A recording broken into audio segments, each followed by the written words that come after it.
Just let me finish chewing this. Are you going to edit it this week? Hey-o, guess what? Dynasty Happy Hour is back. We are live on Periscope, YouTube, and Facebook. Just make sure you're going to have to start over. Why? Why do I have to start over again? Because behind the scenes again, we got a doc. You didn't tell me that. He didn't. We didn't last week. I'm moving too fast for my liking. You know what? Just start over. Let's roll. We're not talking, though. No. Okay. All right. Feel my moment. You're just a momentum wet blanket. Nope. No wet blanket here. I'm not motivated at all to do this now, so I'm out of it. Doug, I believe in you. I know you do. All right, let's go. All right, welcome back to the Dynasty Happy Hour. We are live on Periscope, YouTube, and Facebook. You can search Dynasty Happy Hour and click to subscribe. Hopefully this popped up on your Twitter feed as well, so you can sit here and watch us.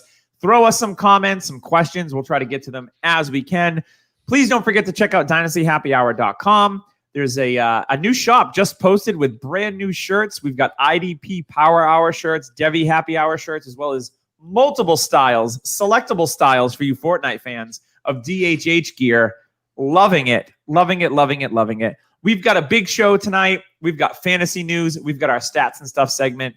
And we've got awards. We've got our 2020 fantasy awards with Tim Keller, Tyler Gunther, and the fantasy father himself, Doug Eddy, is in the building. Boys, what it do? Tyler, how's things in Minnesota?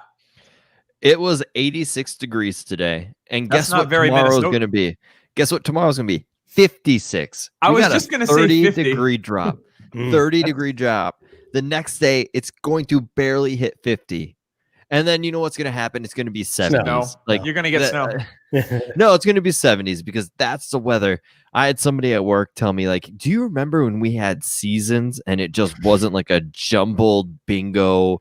We still have them. They're just day to day. They used to be in blocks of months. Yeah. You'd have like a 3-month spring, like a 4-month summer, 2 or 3 months of fall, and then you'd have the winter.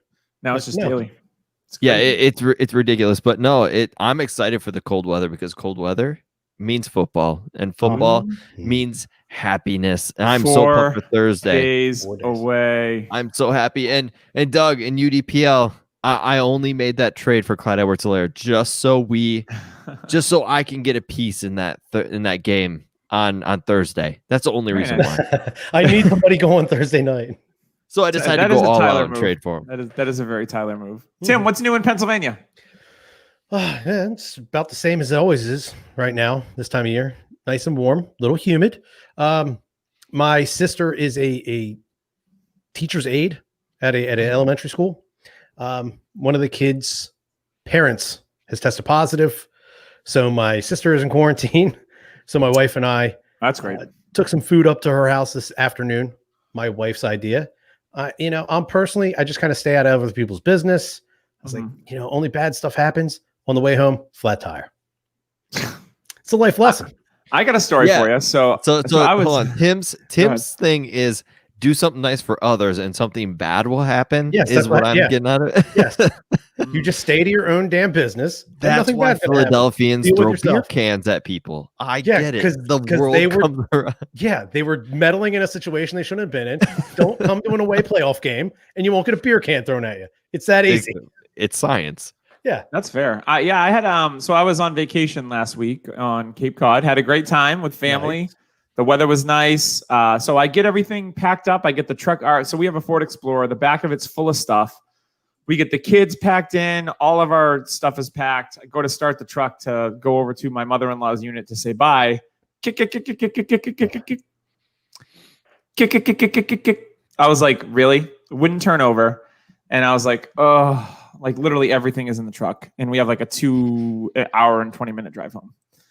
So I was like, you know what? This has happened in my Explorer before. I'm like, it must be the battery. So I get some tools from the office, fart around with the battery a little bit, try to disconnect it, reconnect it, see if it, it's a computer issue. It wasn't. Guy has a jumper pack, jumps me and it starts. I just pieced out. I'm like, I'm driving. I'm stopping at the gas station, leaving the truck running. I made it home. The battery terminal was all corroded. So I cleaned that off and everything seems to be working okay now. But it was a bit of a scare there for a minute because I'm like, how am I going to get this truck full of stuff, my kids, myself and my wife, home? So yeah, it was a little hairy there for a minute. So that was a little scary. And then I came home, we did the wash, and my washing machine broke. But luckily I fixed that. That was later on in the day.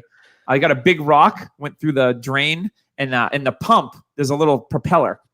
And it lodged in there, so my washing machine wasn't draining. This has happened to me before. So luckily, I shimmied it out. It's a big front loader, fixed it, put it all back together, didn't make too much of a mess, and life was good again. But my last Sunday was absolute balls. So everybody listening to this, it's not deja vu. You have heard this story before, and it was last week. That's right. I thought I was on the pod last week, wasn't I? Jesus. Yes. I suck. Doug, I enjoyed hearing it twice. You should have. You guys need to do a better job of slowing me down here. Well, every time I interrupt you, I get yelled at, so I couldn't. No, that is true. That is true. All right, I'll move on with some fresh news. Today's a new day. All right, let's. Now I feel like a total asshat. Gotta love that. I can't keep anonymous beaver. What? I want to thank Trophy Smack. So when you start your league and upgrade your league today, you can do it with a trophy from TrophySmack.com. They've got trophies, belts, rings, grills. Is that right, Tyler? They have grills. They have teeth grills. Really? I'm going to look like, what's that dude? Jody Riff Raff. So speaking of like looking like rappers, today my daughter, she has curly hair. Oh my God, she I've heard put this story like that before. the hair color in it. She looked like that Tech 9 rapper or whatever his name is, the Tekashi 6ix9ine. Yes, He's she looked terrible. like him. She looked like him, like with the colored hair. Now you need to get her a grill, and then she needs to go in and get some face tattoos. Yes, that's simple. That's the easy part. Tech 9, Kansas City, Tekashi 6ix9ine, New York. There you go. I mean, I don't know. Is that what she's going to be for Halloween? She's going to be Tekashi 6ix9ine. She's going to be Snitch. Well, first we got to get those tattoos figured out and appointments, of course. They're and probably a small busy child right walking around with 69 on their face. Probably not the best look. Yeah, probably not PC. Yeah, probably not at all. Just make sure you use code DHH Ring to get a free $60 ring with the purchase of a trophy, grill, ring, belt, whatever. So we've got some news. I know a lot of people were really psyched about this guy, Lynn Bowden, traded to Miami for a 4th and a 6th from the Las Vegas Raiders. He was a 3rd-round pick in this year's draft, and I know a lot of people were drafting him in rookie drafts somewhere, usually in the mid to late 3rd or early 4th. What do we think of this? And the Raiders also cut Theo Riddick. So is it Josh Jacobs in the passing game season? Tim, I'm going to go to you because you just drafted him tonight in redraft. I 100% did. Just wrapped up a draft just before we went live, actually a few minutes into us being live. But yeah, I think that the Raiders saw everything they needed to see from Josh Jacobs this offseason. Any concerns they had with him coming off of last season with the limited usage in the passing game, he made them feel all warm and fuzzy. And the Raiders are looking to just get him involved in all 3 downs. And he's going to be an absolute stud workhorse running back going forward. Yes, I love that. What do we think about this? So they say that they want Lynn Bowden to be a wide receiver. Now, their typical slot receivers, Albert Wilson, he's opted out of the season, and he's getting a little long on the tooth. Do we see him as a guy that maybe could be a slot receiver? He'd have to kind of learn a new position. He was a quarterback, led the SEC in rushing last year. I think he's a developmental project, and I don't know. I think it could be a couple 2 or 3 years before he even might become something. So I'm not really stoked. I kind of like him better as a running back. I think it's an easier position to learn than wide receiver. What do you think, Tyler? More instinctive. Well, the thing is, at Kentucky, he was a receiver and then went to quarterback. They used him in multiple. Used him in multiple positions. So he actually came in as a recruit as a receiver. Then they had some injuries at quarterback and was like, you know what, this guy's super athletic. He doesn't need to throw. So let's just throw him at quarterback. We can run this triple option, the Georgia Tech style offense. The troption. And honestly, I think it's the right move. A lot of people wanted him to be a wide receiver coming in and wanted him to do that for the Raiders. But the Raiders decided to put him at running back, which I think probably had him confused, and he looked terrible. I mean, a guy like that that's never, pass protected is going to struggle, and you expect him to be a third down back. He needs to be able to pass protect, and throwing him in like that, yeah, he's going to struggle. And I honestly think that they gave up on him a little early, but if he's not fitting what you are seeing and what you expected of him, I get the move. I mean, you lost capital, you traded for a fourth, and Raekwon McMillan was a part of that trade, quote unquote, because they got the trade back. But Raekwon McMillan is a great middle linebacker. He just has trouble to staying healthy. I think that's actually a good move for the Raiders too, because they have nobody at middle linebacker. Well, speaking of nobody at his position, besides Devontae Parker and Preston Williams, I pulled up the Dolphins depth chart. Their current wide receiver, Isaiah Ford. Yeah. They got Jakeem Grant, Malcolm Perry, and Mac Hollins, former Philadelphia Eagle. Yes. Yeah, I like the move for the Dolphins. And when it's funny because you hear about the move at first and they're like, oh, this is going to hurt Matt Breida. Well, he's a receiver now. So Matt Breida and Jordan Howard are perfectly fine. Like you said, Doug, I think it's developmental. If he can produce anything or shows anything, it's a good sign for the Dolphins, because for that much of a capital, I think you're not really giving much for the Dolphins, but the upside is huge for this guy. Yeah, so let's get into some player cuts and signings that matter in Dynasty Circle. So yesterday by 4 p.m., everyone had to be down to the 53-man roster. We saw some practice squads start to really shake out today. So we've got a clearer picture on where these guys are going to land or if they're going to have a job. So, typically when I don't overreact, like if someone gets cut, like I don't immediately go into my Dynasty roster and get rid of them. I usually give it a little time to see if they land on a practice squad and things like that before I completely give up on somebody. The biggest news was Leonard Fournette finally decided to sign with the team. There was a lot of teams rumored, New England, you had Buffalo, but he decided to go with Tampa Bay. So really muddying up their backfield with Ronald Jones. They ended up cutting Dare Ungabawale. LaShawn McCoy made the team, so they're carrying those 4 running backs.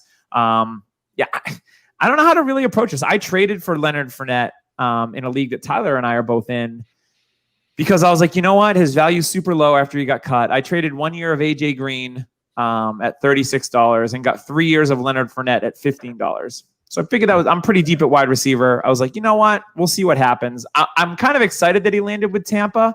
Although I think he's probably going to split work with Ronald Jones. I mean, we won't know until really they start playing the games. I think Rojo gets to start week 1 and then they work Fournette in. Tyler, what's your take on the whole Leonard Fournette to Tampa Bay? Not only for like real life football, but from a dynasty perspective. Honestly, I just think I'm out. I want nothing to do with the guy. I want nothing to do with where he is or where he's at. Rojo, I feel, is a huge buy now because he's left for dead. And I was actually off of Rojo just because his price was getting a little too spendy for me. I think the move here, though, Tim's going to agree, Keyshawn Vaughn is dirt cheap. When he was a late first-round pick. I forgot about Keyshawn Vaughn. Whoops. Don't forget about Keyshawn Vaughn. He's still there. He's going to return kicks for them. Yes, Bruce Arians hates rookies. I think he hates them more than anybody, and maybe more than Bill Belichick. Nah, I was about to say, I don't know. Bill's pretty tough. It's very close. It's like they're hitting heads over it. Just like, come on, I hate this rookie. I can hate rookies more than you. Yeah, that's pretty much what it is. They're just back and forth. Man, I think Keyshawn Vaughn. Like I said, I mean, drafted him at 112, early second. Now you could get him for like a third next year because people are leaving him for dead. Honestly, that's the biggest buy for me because he's the best pass catcher still in that backfield after Dare got cut. Mm-hmm. Vaughn's the best pass catcher by far, and I think he's going to start winning that role. Tim, you sit there and you roll your eyes. Fournette's not a pass catcher. If you've seen Fournette, Fournette I don't think is they have a route running back. They don't have a true. I think Keyshawn Vaughn has the best hands. I don't know if he's a good route runner, though. Well, Fournette's not a good route runner. No, nobody is. And Rojo, we all saw the video of him running around. It was crap. So, I mean, I think Vaughn will actually work his way into more of a role mid-season.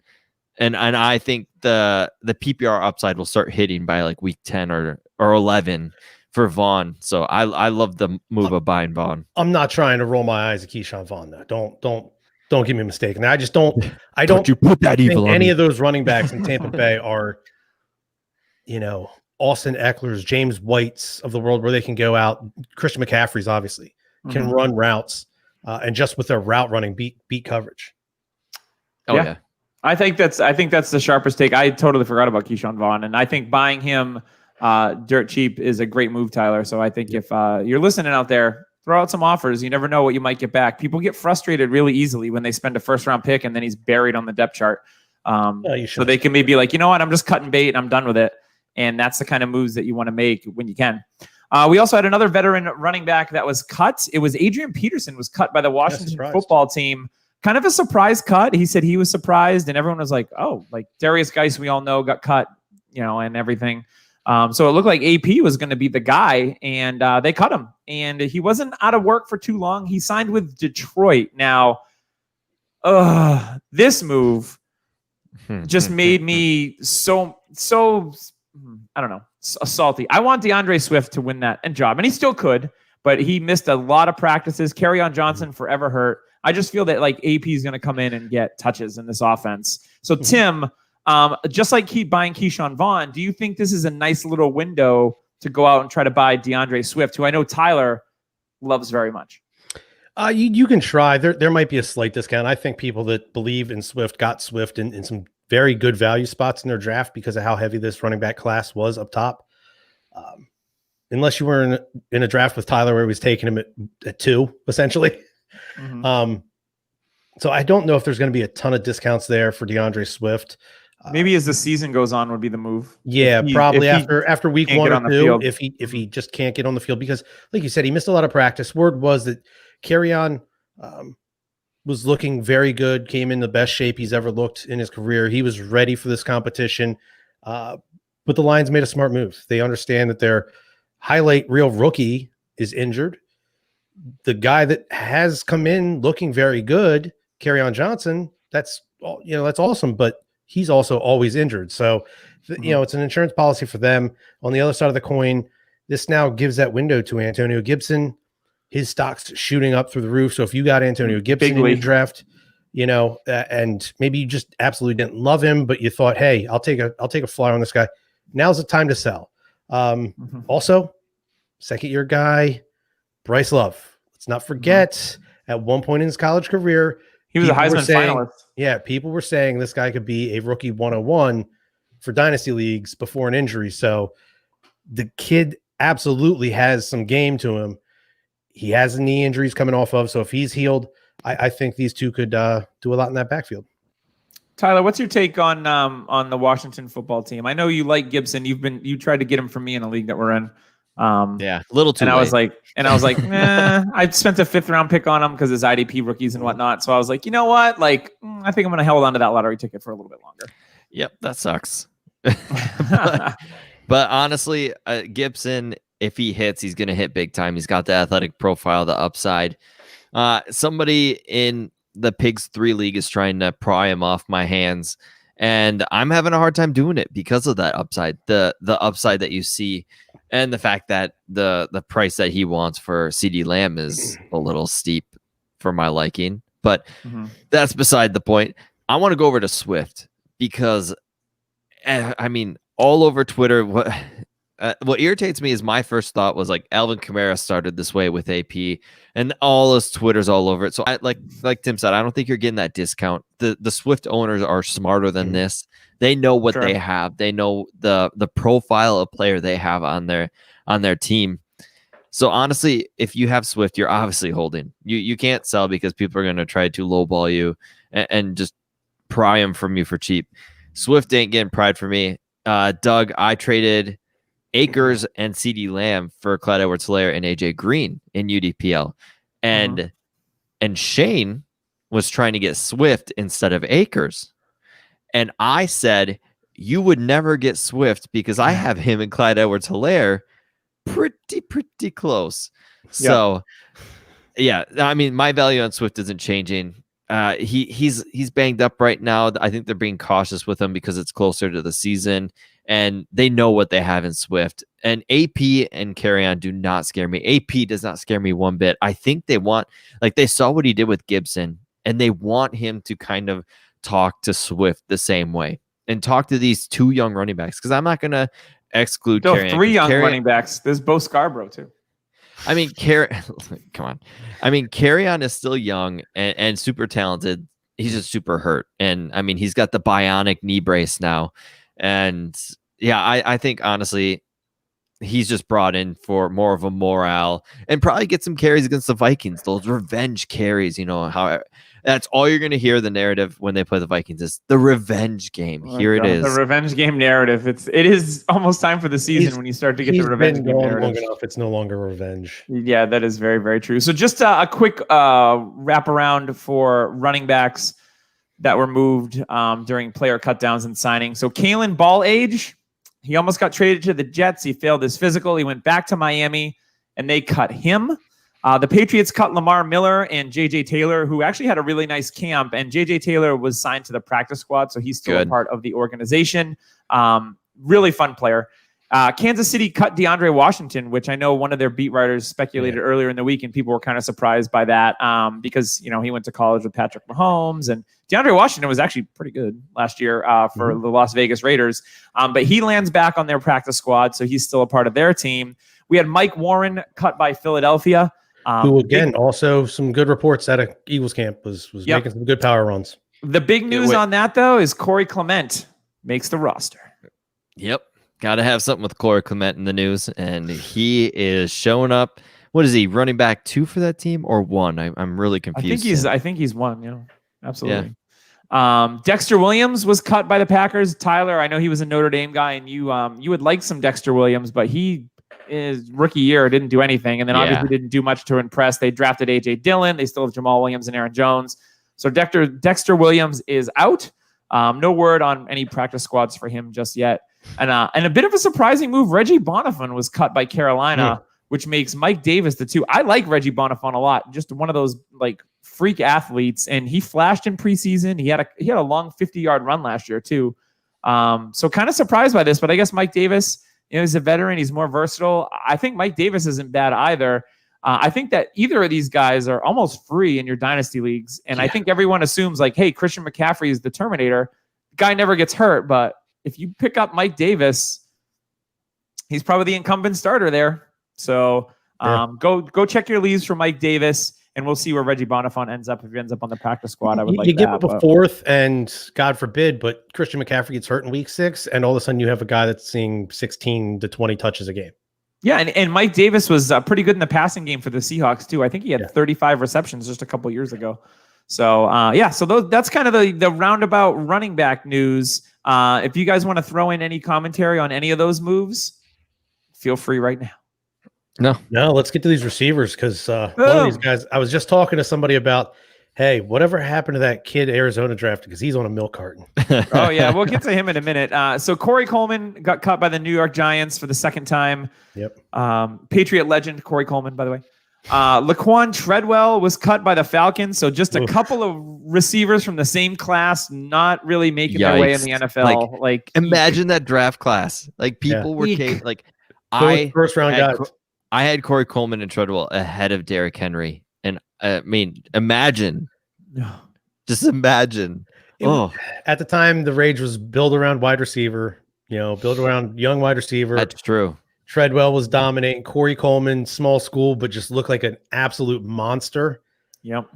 Josh Doxson. Yeah. Oh, God. Yeah. There's busts all over that first round. Oh. It's absolutely ugly. That just ruined the podcast. Yeah. So Treadwell got cut. It's Russell Gage season all day. Yes. Hopefully you picked him up in your dynasty league. If you listened to us, you would have picked him up last year. I have him on a ton of squads for free. So I'm loving that. Robert Foster got cut from Buffalo, and he signed with the Green Bay Packers. I like this a little bit. I like this move a lot too because there's no clear-cut number 2 in Green Bay. I know they say Marquez Valdez-Scantling had a good camp. They cut Jake Kumaro, who I know a lot of dynasty people have liked over the years. They still have Equinemius St. Brown. They have Alan Lazard, who I think is their number 2. But yeah, there's not a lot of quality on that depth chart. I've always liked Robert Foster. What he did in 2018 was awesome at the end of the season to help people win their fantasy championship. And then 2019, he's another milk carton guy. He was a big time high school kid coming into Alabama as well, man. Yeah, he 4-star recruit. He's got that prestige behind him. So if he can put it together, he's in a decent offense now. Yeah, he could be the deep threat for them because that's how he used in Buffalo. He's a really good deep threat, a guy that knew how to use his big body to work the sidelines. Yeah, really good receiver. Just like I have no idea what happened in Buffalo. No idea. Yeah, so strange. Maybe I don't know. Who knows? I'm not going to speculate. Yeah. And then last but not least, certainly least, Hakeem Bustler. This hurts. Cut by the Arizona Cardinals, and they haven't even signed him to their practice squad yet. So I know people were saying he was the receiver one in this class, and I was telling you no. I was telling you it was AJ Brown from day one. I'm sorry to do this, but I mean, just they hit camp last year, and it was just the whispers. He don't have it. His tape was so dominant, though. Iowa State tape was insanely dominating. He would run fast downfield and catch about 50% of the passes thrown as well. He was also good after the catch. That was my thing. Like they put him on screens. The dude was 6'5". He had good wheels.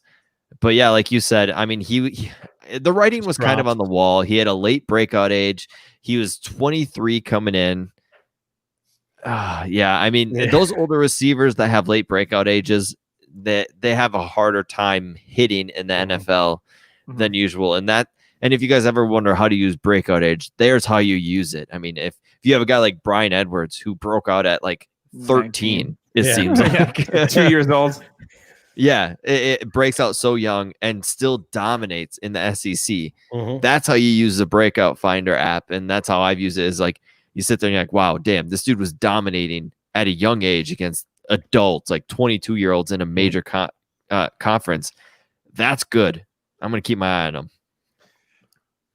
I don't own Hakeem Butler anywhere, fortunately, so feeling pretty good about that. And then last but not least, from the cuts and signings, Miami tried to trade Josh Rosen for a solid day or so. Didn't get any takers.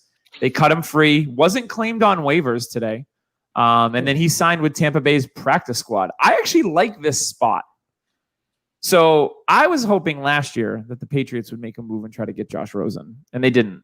So now Tampa sees like, all right, he's been cut. He wasn't claimed on waivers. They can sign him to the practice squad. So he's making like not a lot of money. So he's not really going to count towards their cap. Or his dad got him.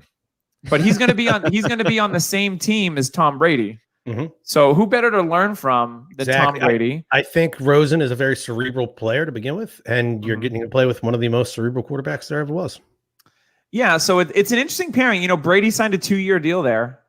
They don't really have anything behind Brady. Blaine Gabbert, I think, is the backup. So maybe Tampa's like, you know what? Let's take a shot and see if Rosen. I mean, if Brady leaves after next year, Rosen will still be only like 26 or 27.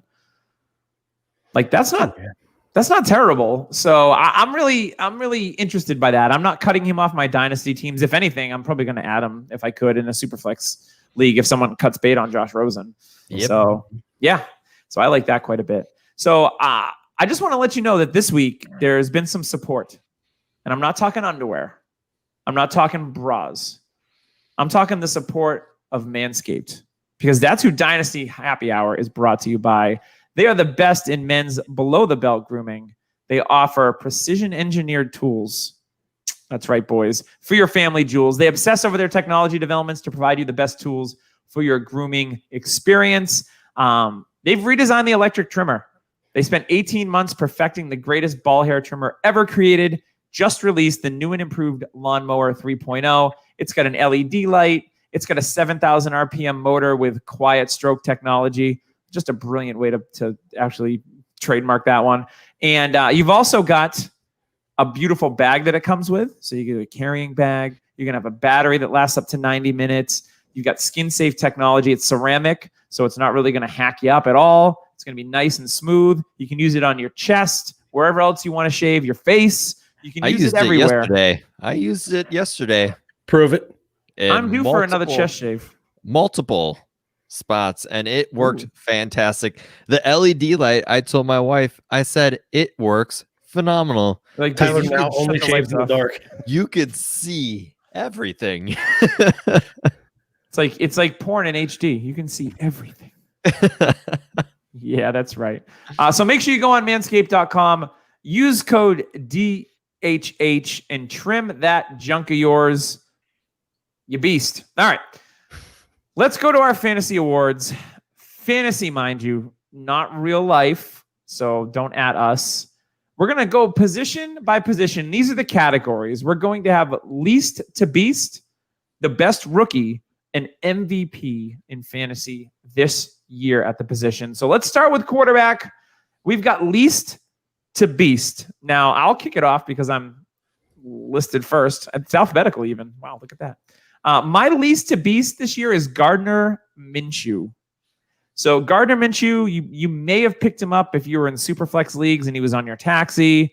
He became a starter. You might have picked him up on your team. I think Gardner Minshew is going to throw the ball some 650 to 700 times because that Jacksonville defense is just putrid now. You know, there's no more Jalen Ramsey, no more Calais Campbell, no more Ronnie Harrison even because they traded him. Telvin Smith decided to walk away. Like the AJ Bouye is in Denver. Like they are just absolutely depleted defensively. And I think that means Gardner Minshew is going to toss the ball quite a bit. And I low-key like the weapons on Jacksonville with DJ Chark being the alpha, Laviska Shenault being the rookie who's going to come in and make some noise, I think. And they've got Chris Conley, who Tim's always liked, Keelan Cole, who I've always liked. So I think Gardner Minshew is set up to go from least to beast because I think he ran for the 5th most yards as running back as well. So he's got some sneaky Konami code quality to him. I look at it this way. If Blake Bortles can do it and finish as a QB1, GD it, Gardner Minshew can too. So he's my least to beast this year. Tim, who you got? Well, mine, I thought this was pretty easy for me. Tyler got to the script first to put his names in before me, and I'm glad he didn't get this guy. Matt Stafford. He only got to play in 8 games last year, but was on pace for about 5,000 yards, somewhere in the neighborhood of about 38 touchdowns. And I'm thinking he's going to stay healthy this year. We talked about the rookie running back he has there, along with Kerryon Johnson and along with Adrian Peterson. Let's not forget he's got some good quality weapons on the outside. He's got a fantastic second-year tight end in TJ Hawkinson that everybody absolutely loves. I think Stafford is going to come in. He's going to be lights out. He's going to play 16 games. We're going to see that 5,000-yard season. The Lions, if they want to, they could throw 50 times a game. We're talking about the guy that's a QB 15 in DLF ADP. I think that's an ultra value for a guy that has the ability. We saw it last year, and I think the team has gotten better since that time last year of 5,000 yards and around 40 touchdowns. I like that call quite a bit. Matt Stafford is an awesome QB2 in your Superflex leagues. That's all I'm saying. Absolutely. So, Tyler, you got a guy that I like a lot who I think I know in my redraft leagues didn't get drafted in my 10-team, 16-round league. So, Tyler, talk to me about this man. Yeah, Jared Goff is my pick for least to beast. He had an off year last year. I still believe in the Rams offense.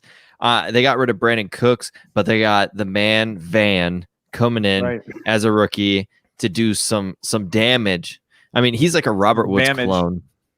He's a Robert Woods clone to me. Robert Woods is so underrated. You got Cooper Kupp coming back fully healthy, and you got somebody who can catch the ball.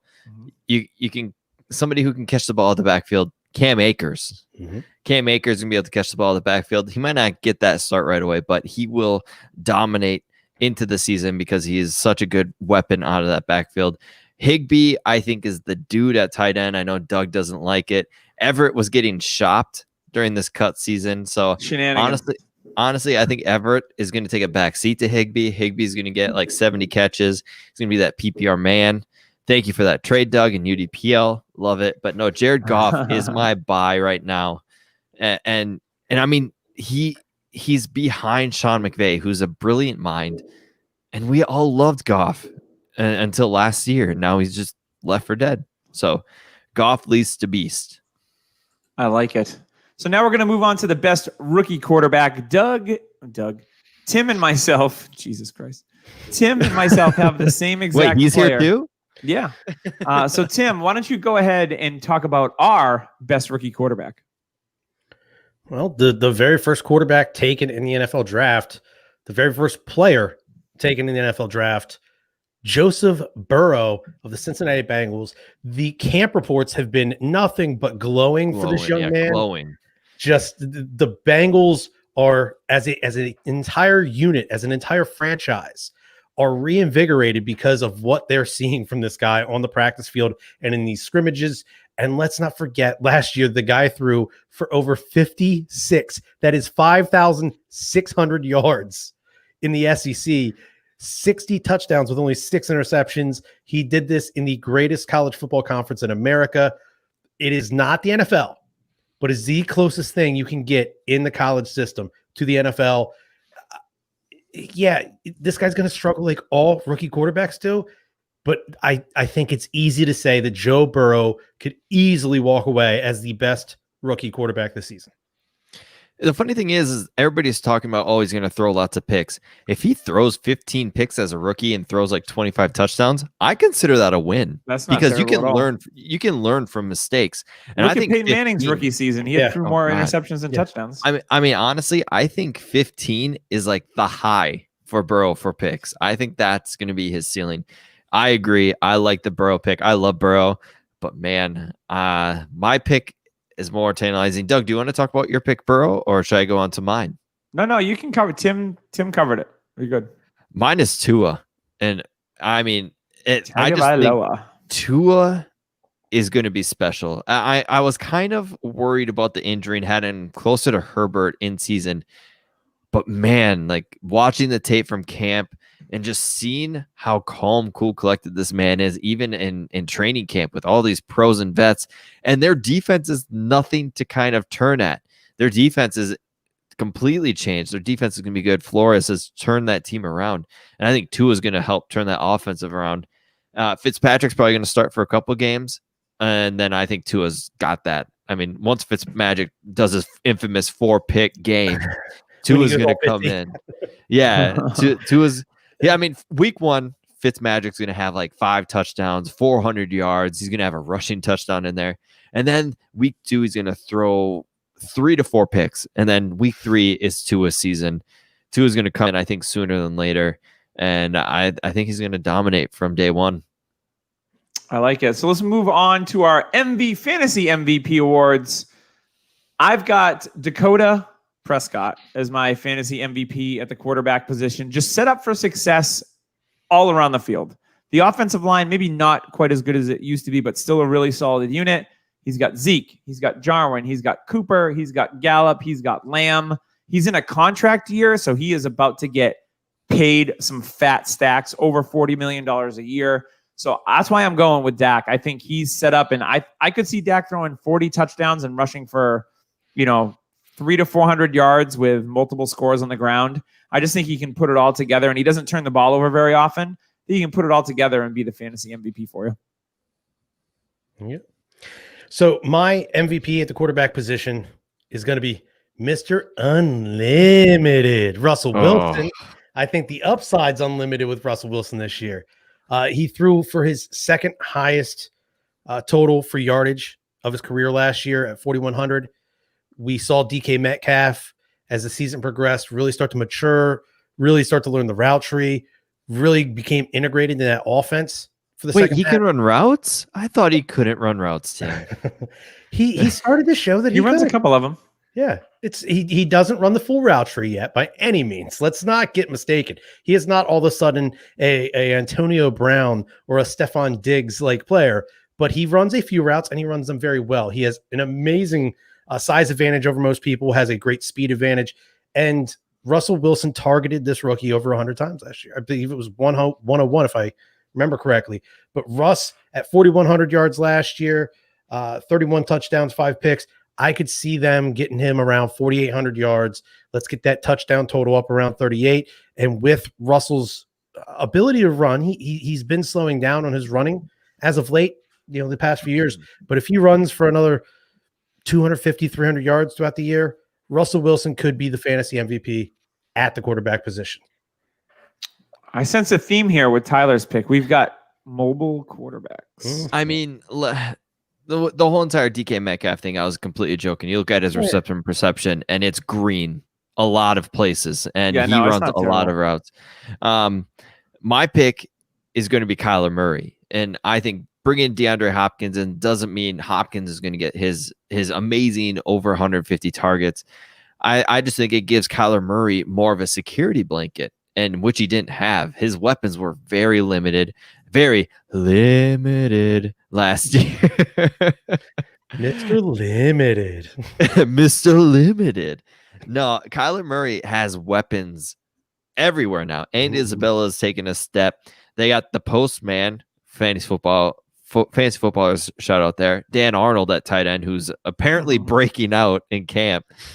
And I mean, you got Hopkins, Christian Kirk, who everybody likes, and you got Kenyon Drake out of the backfield, who is going to work better than David Johnson did in this offense. People are going to be more scared of the run. So I think Kyler's going to take a gigantic step forward. He's going to be the fantasy MVP of 2020. I like it. So let's go to the running back position, everybody's favorite this year. We've got our least to beast, and I've got one. He's least because he was a super big disappointment last year. It's Le'Veon Bell. I know the reports out of training camp and Adam Gase, he was running with the second team. I think this is all just like a little bit of a spat, but I think Lev Bell is going to come in and not get you Pittsburgh Lev Bell. But when I say beast, I'm thinking 1,500 yards from scrimmage and double-digit touchdowns for Le'Veon Bell this year. Improved offensive line. He's going to get a lot of targets there. They've got Frank Gore behind him. The corpse of Frank Gore. LaMichael P. Ryan hurt his ankle, so he's not going to be a factor at all. Give me some Lev Bell as my least to beast. Tim, you've got a player that's near and dear to my home. I do have a player near and dear to your home. It is Damian Harris. I mean, we want to talk about least to beast.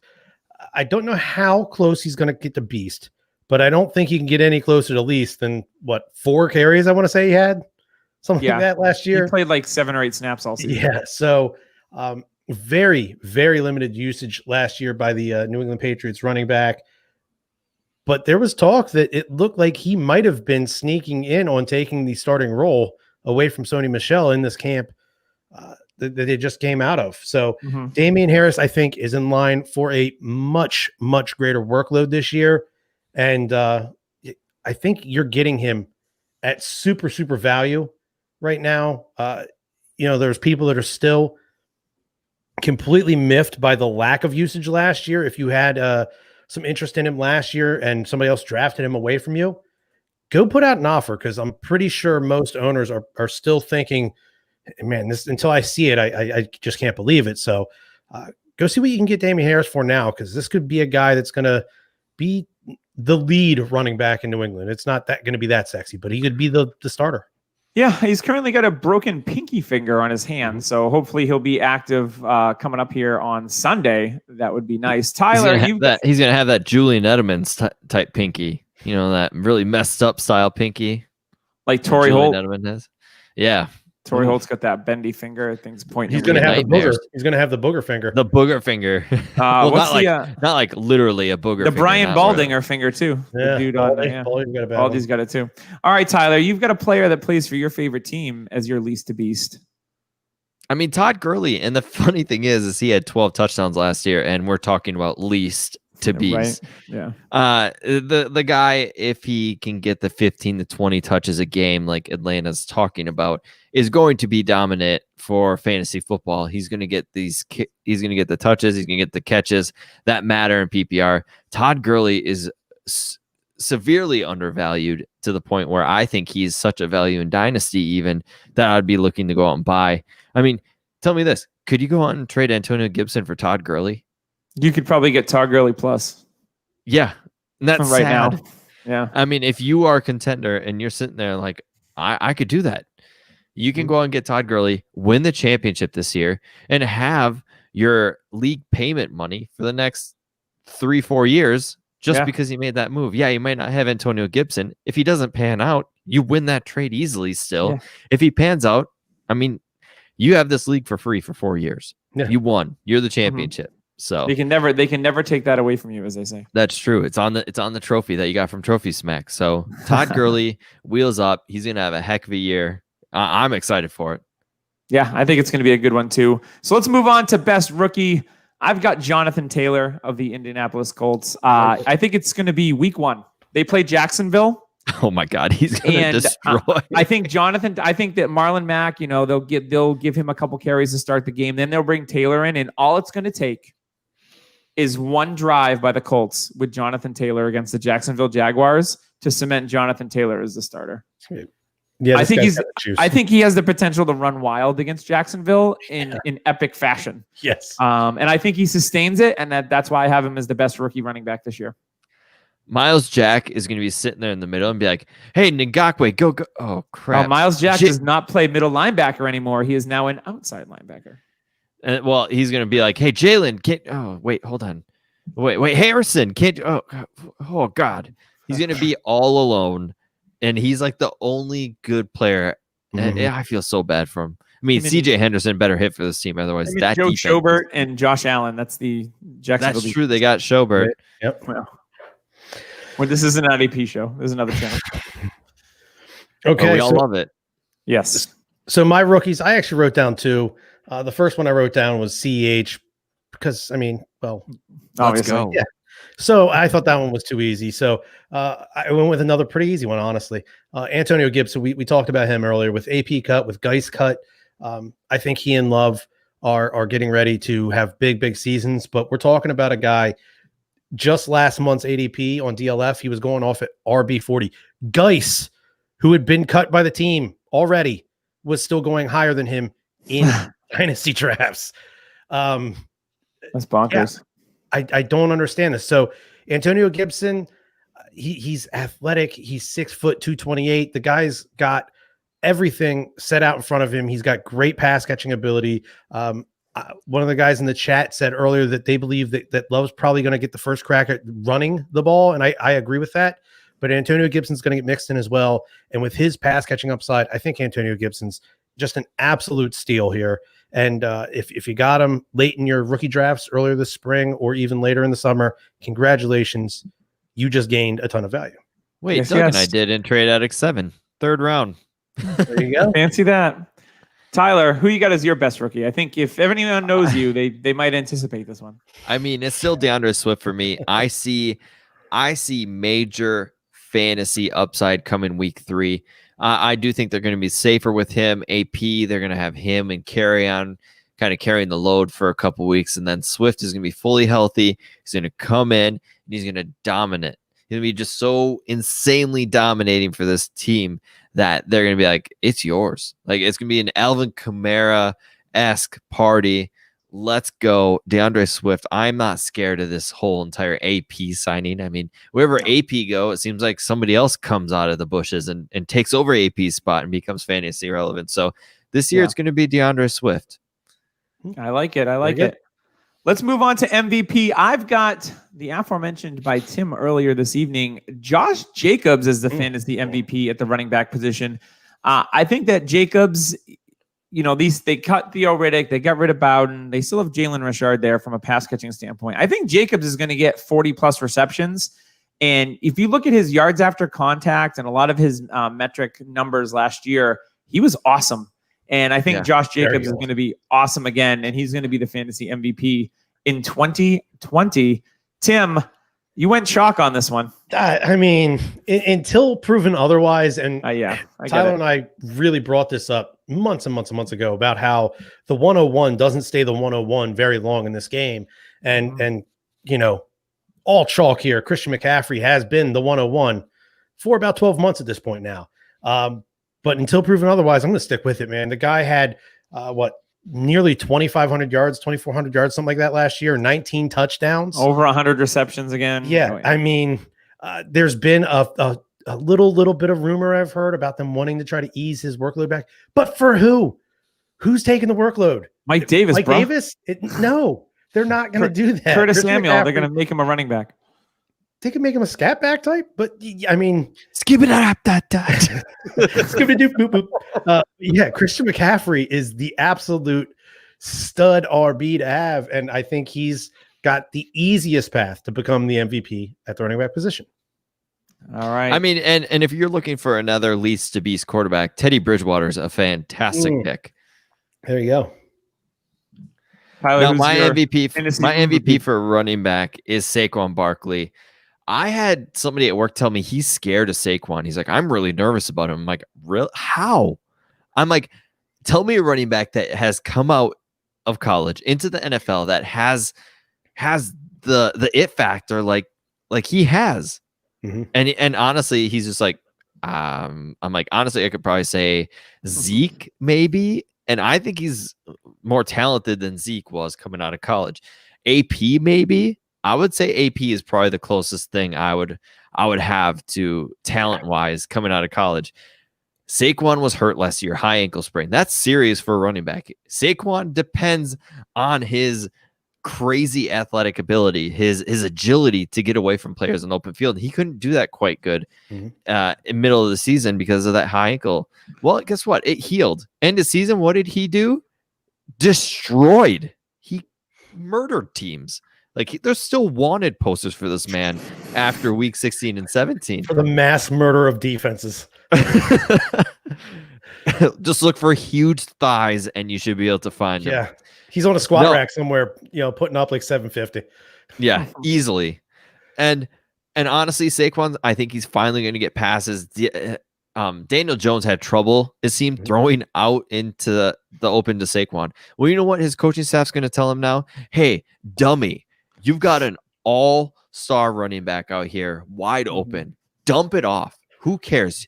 Just throw it to him and let him do his work. I think he's going to have 70-plus catches this year. He's going to be close to McCaffrey. And honestly, I could see him beating McCaffrey and being the 101 this coming season. Tyler, you mentioned the high ankle sprain, and it seemed like until that offense really found its footing there in New York last year, he was banged up that entire time. And then, like you mentioned, by the time he finally healed up, the offense kind of had formed what it was going to be. And you saw at the very end of the year last year. So, yeah, I think you have a very good one here. Awesome sauce. All right, let's move it to wide receiver. We're going to pick up the pace here a little bit as we're falling a little bit behind, but that's okay. We're having some good conversation. So my least to beast is Deontay Johnson of the Pittsburgh Steelers. Led rookies in receptions last year with 59, had 5 touchdowns with Duck Hodges and Mason Rudolph at quarterback. Big Ben is back. Big Ben is healthy. They're getting some nice rapport here at training camp. Well, now the training camp is pretty much over, but I'm loving everything I'm hearing about Deontay Johnson. I love what I see on the field. He creates separation with technique, a lot like the DeAndre Hopkins, Antonio Browns. These guys aren't super athletic or fast, but they're just good at what they do. That's Deontay Johnson. So he is my least to beast. I think you can probably have Deontay Johnson maybe in the 75 to 80 in startups. I think he's a top 35 pick next year. Yeah, I would not be shocked. That's definitely in the possibility and the range of outcomes for him. Yes, sir. Tim, I'm still confused at this one. Are you changing it or are you going with it? Oh no, I'm not changing this at all. How is this a least? I don't get it. Listen. At this time last year, I know the hype on Godwin was just an absolute barn fire. At its apex. But Mike Evans was still considered this alpha dog receiver. We saw his counterpart surpass him last year. Some people are super, super down on Mike Evans now. Not like super, super down where they're like dropping him off rosters or trading him away, but his value has definitely dropped in the past 12 months. So we saw him see his third lowest total of his career last year. Without a injured season or his rookie season or the other 2 seasons that were lower for yardage for him. He only had 8 touchdowns last year. He now has one of the greatest quarterbacks to ever play the game and a receiver that this quarterback used to play with, Mr. Randy Moss, when he got to New England, had a monster couple of years. And I think Mike Evans is in line for something along those lines. So I wanted to take that 2007 Moss season where he had 1,493 yards and 23 touchdowns. And right there it is. Mike Evans could have 15-plus touchdowns this year with that big frame, his leaping ability, his strong hands. You get inside the 20 and just let Brady toss him up and let Mike Evans go do his thing. We could get Mike Evans 1,300-plus yards, 15-plus touchdowns. Mike Evans could absolutely be an animal this year. He's going to be a problem. Let's go. You are very, very optimistic, my friend. I love it. You know how much I love Evans. He's one of my favorite. I have Evans receivers in a the couple league, dynasty leagues, so I'm hoping it happens. Yeah. I mean, I just think you're bitter about Tom Brady because what Patriots fan likes the fact that he's on a different team? Nobody. Everybody's like, he's going to suck. He's so bad. Oh, I can't believe he won this many championships for my team, and now he just left us. Oh. Man, that's not cool.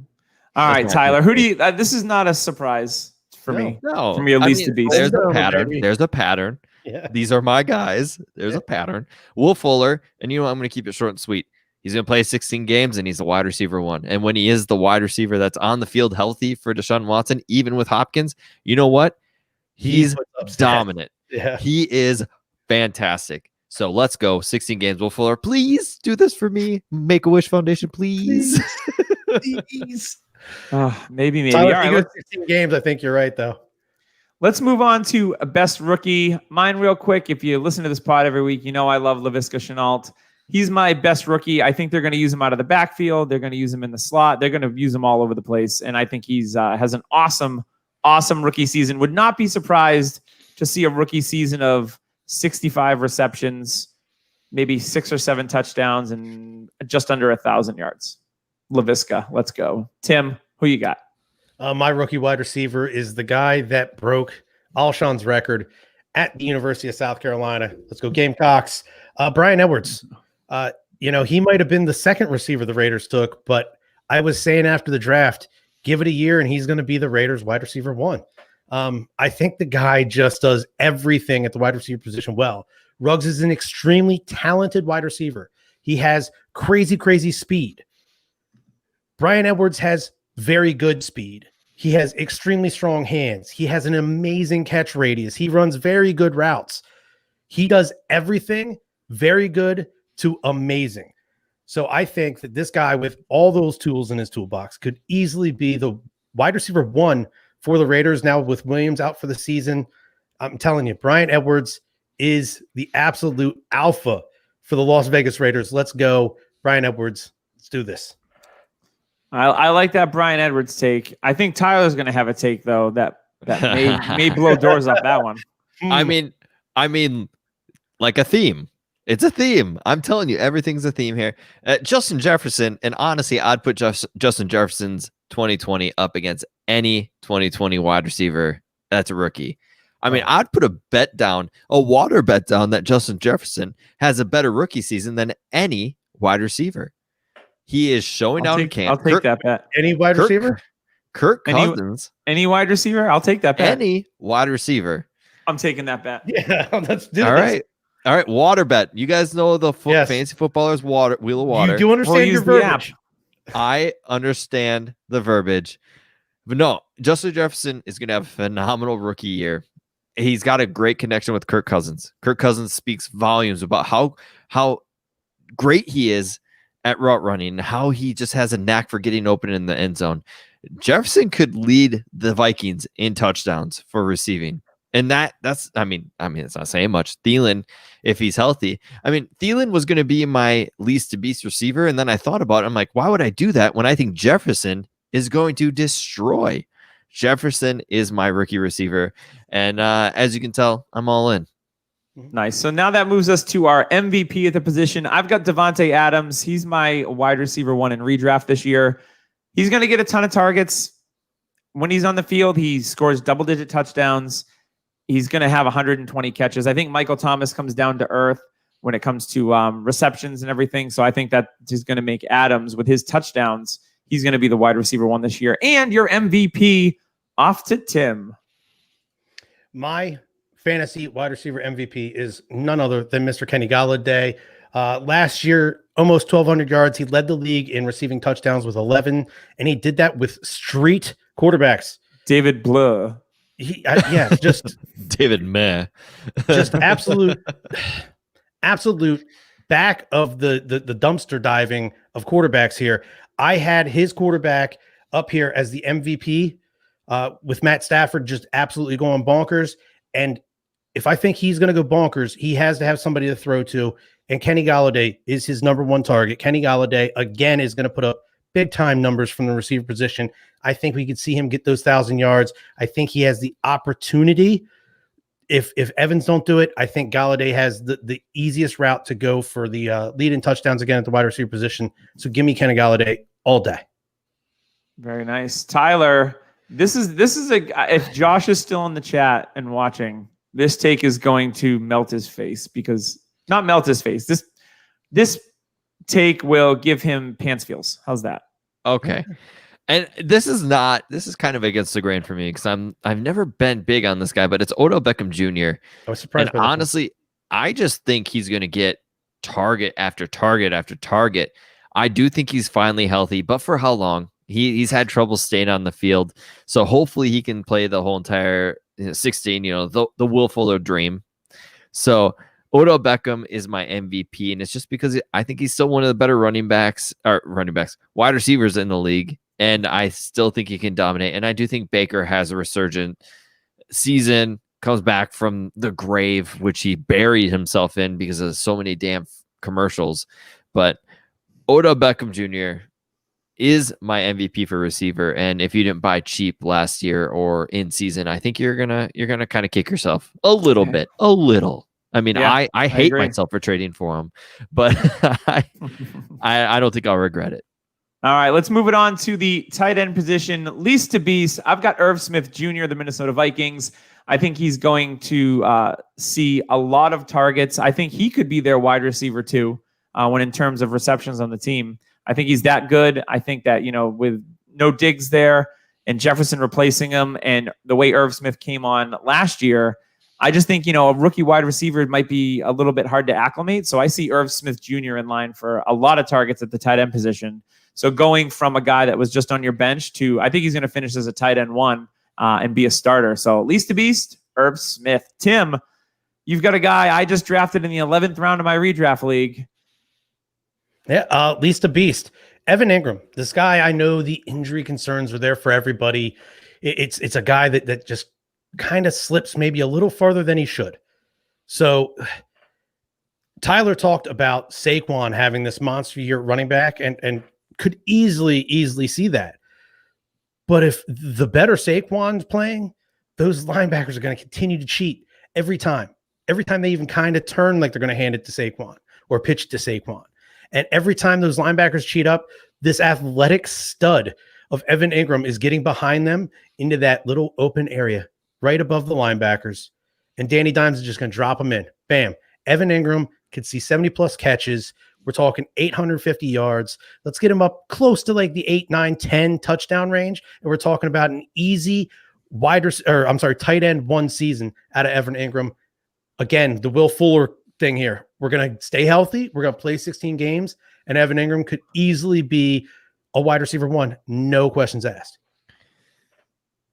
I like it. And going back to injuries, my guy is CJ Hawkinson. I mean, least to beast. Hawkinson, I love Hawkinson. Hawkinson was my 101 at one point last year in rookie drafts and non-tight end premium. Like, he is a beast. He is he is the perfect tight end. If you wanted to make a tight end in today's NFL, it would be Hawkinson. The only issue is you'd make him a little healthier. So that would probably be the recipe for a dominating tight end. George Kittle in the offseason has said, hey, I know why this guy was drafted so high, because he's more talented than I am. Like, George Kittle saying that at George Kittle's little get-togethers for the tight ends is insane to say. Hawkinson, if that foot injury heals, which we all hope it does, the news is that it is, that Hawkinson is going to eat. I mean, I think we've all taken Hawkinson as a tight end 1 for our teams in drafts. So Hawkinson, like, I had the luxury of having Hawkinson, Blake Jarwin, and Waller. And the fact that Hawkinson is, in my mind, a tight end 1 this year, I had the luxury of trading Ingram to Doug in a league this year. So I'm more than happy to having Hawkinson as my tight end 1 this year. And if we think Stafford is going to eat in this offense this year, which we all think he is, the weapons they have, Hawkinson's going to play. We got 4 Lions that are winning awards. Exactly. Like, This is DHH Lions podcast. So Yeah, you ain't lying about that. Hey. Oh, so let's move on to best rookie and MVP, and I'm gonna call you out, and all I want is a name with no analysis. Ready? All So I've got best rookie is Cole Kmet. Tim? Ugh. Tyler? Harrison Bryant. All right, I like that. I MVP? on my notepad I wrote Dalton Kane, but this tight end class is Yeah, Yeah, bad. it's gross. All right. MVP, I've got George Kittle. Tim? Hawkinson. I think he's going to be a star. Damn. Woo wee. Love it, man. Zach Ertz, just because they have nobody else. Yeah, ain't that the truth? All right, let's move it on to stats and stuff, where I give you the information for 2 mystery players, and then you guys have to decide which player you prefer. And if you think you know, you can guess the players after everyone has answered. I'll reveal at the end who they are and their ADPs. I know your guys are ready. Running back A, 275 plus carries, finished as a top 7 running back, 4 games with 2+ rushing touchdowns, 6 games where he scored at least 1 touchdown. 4 of them would have been under 11 points per game. He seems he's tight end dependent enough, though, because he gets volume. Averaged 7, almost 8 points per game in games when he did not score a touchdown, which was only 4 games. So there's the touchdown dependency. The last 6 games, this running back accumulated 46% of the carries, 58% of yards, and 63% of rushing touchdowns on the season in the last 6 games of the season. All right, running back B. Oh, let's see. This running back accumulated a very nice number, 69% of the carries, 70% of the rushing yards, 94% of the rushing touchdowns, and 56% of the receptions for his team. Also finished as a top 7 running back. This running back saw 67 less carries, but had 31 more receptions. And this running back still had over 225 carries. So do you guys have any guesses? First, we'll go to Tim. Which player would you pick? Running back A or running back B? I'm going to go with running back A. Okay. Tyler? I'm going with B because I think Dave in the chat's right about A. Dave in the chat say. He said Derrick Henry. And Okay. I think the receptions for me for running back B are bigger for me. And the fact that he had 31 more receptions, but he had 67 less So carries. running helps back me. A- Eckler. Running back A is Derrick Henry. Running back B is not Austin Eckler. Is it Alvin Kamara? No. If Nope. 31 more receptions, I'm going to have to go. Oh, man. Let me see. Running back 1. Was it Barkley? Nope. No. I don't think he was a running back top 7. He finished as a running back in the top 7. Zeke? Nope. Okay, I'm out of Standard. I'm out of I believe he finished as running back 3. I have no idea. It's Aaron Jones Oh, is player B. I don't like either. So Fair enough. So that was our stats and stuff segment. Good job, boys. Let's move it out to Tyler, and then we're going to get out of here. actually, due to time, we are going to hold off on Dynasty Trade Calculator trade, but Alright. Antonio Gibson would have been it. And we'll save it for next week. But I want to get your guys' in a Pigs League. I got offered Antonio Gibson, Deontay Johnson for CD Lamb. This is a Pigs League, so you get points per carry, a slight bump for that. Now, the rise of Antonio Gibson has risen so much, and Deontay Johnson has that hype. And CD Lamb has, he's been a top 7 rookie pick, even in a league like this. So where would you guys go? Doug, I know we talked off air, so I kind of got your idea. And you said you'd go more Deontay Johnson. You have faith in Deontay Johnson. Big time. What? And the fact Where's that your team Gibson, stack up right now? I mean, the team way, I have really good receivers, still a lot of young receivers. I have Jefferson. I Are you a playoff team? am probably outside. I'm right in the middle. And I mean, You know what? Gibson's what? on my taxi. I take this deal. I take Gibson and I take Deontay. We already saw a year from Johnson where he led the rookie I'm class. getting CD Lamb. Oh, you're getting CeeDee Lamb. Yes. Yeah, I would take the 2 players personally. You know, we saw the year with Johnson. He led the rookie class in receptions. He does it in he does it with skill. He doesn't beat them with speed. Technique. He doesn't just beat the guys with size. He's using his routes, his footwork, the little shimmies and shakes at the top of the stems to break open and create the separation. I think he's very talented. I think the upside for CeeDee Lamb is great, but the upside for Gibson, I think, in a league where you get points per carry is almost equal to CeeDee Lamb in a league like this. Yeah, that's what I'm saying. Like Gibson, I think Gibson alone right now, especially if you give it 2 weeks and they are using him in that passing back role, I think, he gets, let's say 10 carries a week and then catches 6-7 passes. His value is really going to spike. Yeah. No, and that's where we're at. That's a crazy aspect of it, and that's where we are. I mean, CD, you hear that in camp, everything is lining up for him. He's kind of what was promoted in the draft. But Gibson, man, we talk about that drum beat, and the whole offseason has been Gibson. AP talks about it, how they cut him because they want Gibson to be the man. So I agree. All right. Well, that's going to wrap it up this week. Just want to give a shout out to Trophy Smack. Again, use that code. What's that code, Tyler? Trophy Smack DHH ring. That's right. I'm just making sure you're on your toes. And then we've also got our Manscaped sponsoring the show this week, and you get 20% off with code DHH at manscaped.com, which is absolutely awesome. We're 4 days away from football. We're a week away from me sitting in front of the TV, droning out and watching Red Zone for 8 hours. I'll be in my element. Life will feel normal again for 1 day. So I'm looking forward to that. We're going to be back week 2, correct, Tyler, with our new cadence? We'll be back odd weeks. So we'll be there week 1. And then we'll be back in week 3. You don't remember that, but you remember 5. You don't remember the weeks we're going to be on, but yet you remember week 9, the story that you told, but forgot that you 11, week 13. Doug's had a rough week. It's been a bad. I can tell Doug's a little off tonight. So and week 17. You know what, everybody? Thanks for joining. This is Dynasty Happy Hour. This is Doug, Tim, Tyler. Come back next week, week 1. We will be here. Doug has that hangover from last weekend. It's been a week, man.